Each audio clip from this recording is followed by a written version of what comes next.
আসসালামু আলাইকুম। এখন শুনবেন সংবাদ শিরোনাম। শেখ হাসিনার ফাঁসির রায়ের মধ্য দিয়ে ন্যায় বিচার প্রতিষ্ঠা হলো বিএনপির। আনুষ্ঠানিক প্রতিক্রিয়া, ফ্যাসিবাদ বিরোধী দলগুলোর সন্তোষ প্রকাশ। জুলাই গণহত্যার রায়কে ঐতিহাসিক বলছে সরকার। শেখ হাসিনাকে ফেরাতে নতুন করে কূটনৈতিক উদ্যোগ, দিল্লিকে চিঠি দেবে ঢাকা। ধানমন্ডি ৩২-এ বুলডোজার কর্মসূচি ঘিরে রাতভর উত্তেজনা, বিক্ষোভকারীদের সাথে সেনা পুলিশের ধাওয়া। রাজধানীর পল্লবীতে যুবদল নেতাকে গুলি করে হত্যা, পালানোর সময় এক অস্ত্রধারী আটক। বরিশালে মিষ্টি বিতরণের সময় ছাত্রদল নেতা খুন। আজ ঢাকায় বাংলাদেশ ভারত মহারণ। আবেগের ম্যাচে বাজিমাত করতে চান অধিনায়ক জামাল ভুঁইয়া। হামজা সমিতির চমকে দিতে প্রস্তুত ম্যান ইন ব্লুরা। আসসালামু আলাইকুম। এতক্ষণ দেখছিলেন সংবাদ শিরোনাম, এখন দেখবেন বিস্তারিত। শেখ হাসিনা এখন ফাঁসির দণ্ডপ্রাপ্ত পলাতক আসামি। হেলিকপ্টার ও মারণাস্ত্র ব্যবহার করে হত্যা, চানখারপুলে ৬ জনকে গুলি করে হত্যা এবং আশুলিয়ায় ৬ জনকে পুড়িয়ে মারার ঘটনায় তাকে সর্বোচ্চ সাজা দেওয়ার আদেশ দিয়েছেন আন্তর্জাতিক অপরাধ ট্রাইব্যুনাল। গতকাল দুপুরে টেলিভিশন সহ সামাজিক মাধ্যমে সরাসরি সম্প্রচার করা হয় আদালতের রায়। একই অপরাধে আসাদুজ্জামান খান কামালকেও মৃত্যুদণ্ডের আদেশ দেওয়া হয়।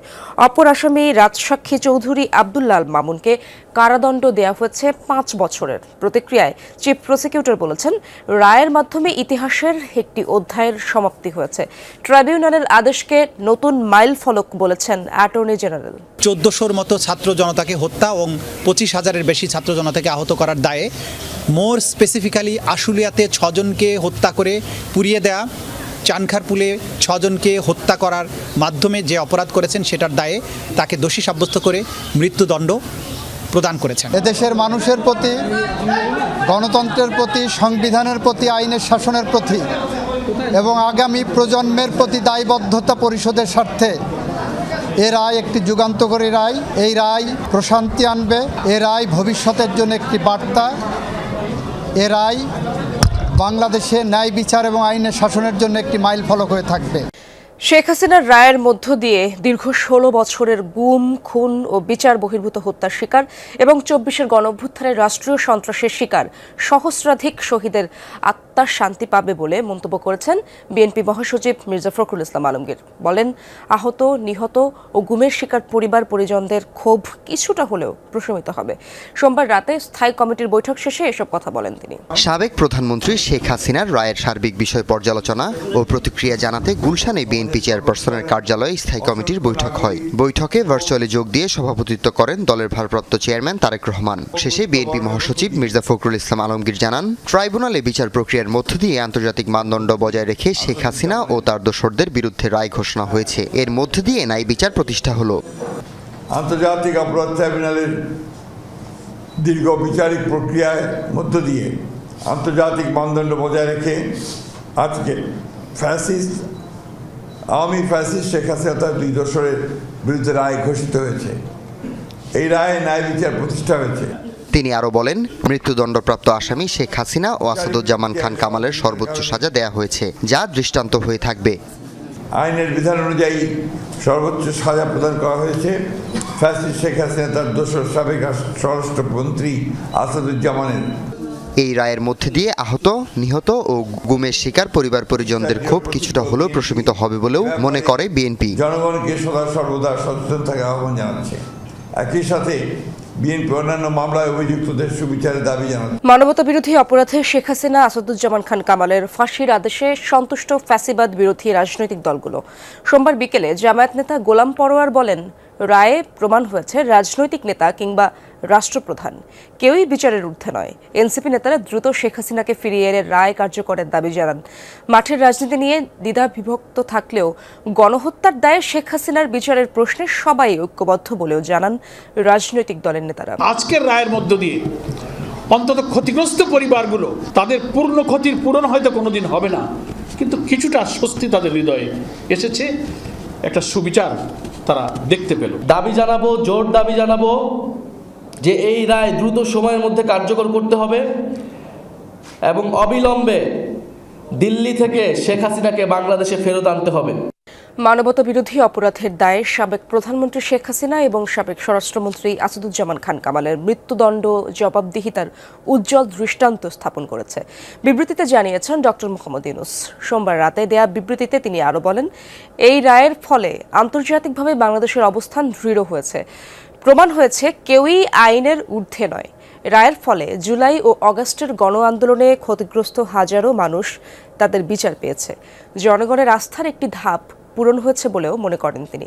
এছাড়াও বাংলাদেশ আগামীর চ্যালেঞ্জগুলো সাহসের সাথে মোকাবেলা করা হবে বলে জানানো হয় বিবৃতিতে। মৃত্যুদণ্ডপ্রাপ্ত সাবেক প্রধানমন্ত্রী শেখ হাসিনা ও সাবেক স্বরাষ্ট্রমন্ত্রী আসাদুজ্জামান খানকে ফেরাতে ভারত সরকারকে আবারও আনুষ্ঠানিক চিঠি পাঠাচ্ছে বাংলাদেশ। 2-1 দিনের মধ্যে চিঠি দেওয়া হবে বলে জানিয়েছেন পররাষ্ট্র উপদেষ্টা। অন্যদিকে আইন উপদেষ্টা জানিয়েছেন, এই দফায় ভারত তাকে ফেরত না পাঠালে তা হবে বাংলাদেশের মানুষের সাথে শত্রুতা ও নিন্দনীয় কাজ। অন্যদিকে স্বরাষ্ট্র উপদেষ্টা জানান, রায় ঘোষণা হলেও এ নিয়ে কোনো আতঙ্ক নেই দেশে। বলেছেন, নাশকতাকারীদের গ্রেপ্তার করা হচ্ছে। এরপরও কিছু জায়গায় ছোটখাটো ককটেল বিস্ফোরণ হলেও বড় কোনো ঘটনা ঘটেনি। সরকার এ নিয়ে কঠোর অবস্থানে রয়েছে। দেখাবার এগুলি না খুনন, এখানে হইল কি আপনার সেলফ ডিফেন্সের জন্য হাতিয়ারের নেন না, পারমিশন নেন না, আপনাকে নিরাপত্তা ওইটা কি দেখছেন জন্য, শিকারের জন্য কিন্তু নেন না, গিয়া যদিও করেন শিকার, কিন্তু নেন আপনার ডিফেন্সের জন্য। যেহেতু শাস্তি দিয়েছে কোর্ট এবং সেই জন্য আমরা ভারতকে অফিসিয়ালি জানাবো।